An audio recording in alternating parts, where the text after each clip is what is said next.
मैं 40वें के बारे में ये पूछना चाह रहा था, इसकी शरई हैसियत क्या है? असल ये 40वां या तीजा या 10वां ये जो भी हैं, ये सारे के सारे इसाले सवाब के ज़रिए हैं। यानी और इसाले सवाब यानी सवाब का मुर्दों तक पहुँचाना या ज़िंदों तक पहुँचाना, ये कुरान और हदीस से इसके दलाइल मौजूद हैं।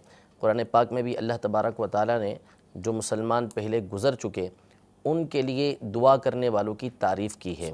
सूरतुल हश्र के अंदर अल्लाह तबारक व तआला ऐसे मोमिनों की तारीफ़ फरमाता है जो अपने गुज़िश्ता मुसलमान भाइयों के लिए दुआ करते हैं, और दुआ भी एक नेक अमल है जो उन तक पहुंचता है, उसका फ़ायदा उनको पहुंचता है।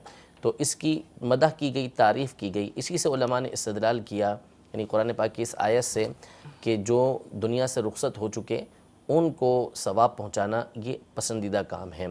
इसी तरह अहादीस तय्यबा बकसरत इस बाब के अंदर मौजूद हैं, इस हवाले से मौजूद हैं कि नबी के करीम सल्लल्लाहु अलैहि वसल्लम ने जो है वो हज़रत साद रदी अल्लाह तआला अन्हो को, इनकी वालदा के लिए जब उन्होंने सवाल किया तो कुआं खोदने का हुक्म इरशाद फरमाया कि उनके लिए पानी का कुआं लगवा लें उनकी तरफ से। तो ये उसकी वजह ये थी कि वहाँ पर पानी की हाजत थी, तो इसलिए पानी का हुक्म दिया। इसी ज़िमन में जो है वो सारी की सारी वो चीज़ें जो नेक काम हो, जो इस दुनिया से रुखसत हो चुके उनको भी, और इसी तरह जो इस दुनिया के अंदर मौजूद हैं उनको भी ईसाले सवाब किया जा सकता है। अब ईसाले सवाब के जो तरीक़ेकार हैं वो मुख्तलिफ हैं।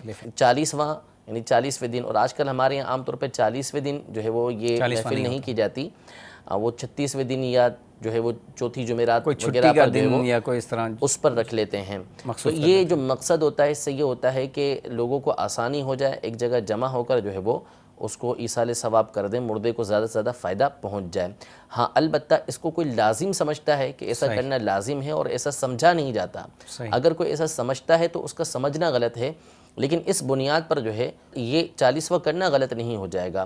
तो ये दिन मुकर्रर करना सिर्फ़ और सिर्फ इसलिए होता है कि इस दिन सब आराम से जमा हो जाएं, सबको सहूलत हो जाए, और जो मय्यत है उसको ज़्यादा से ज़्यादा ईसाले सवाब किया जा सके।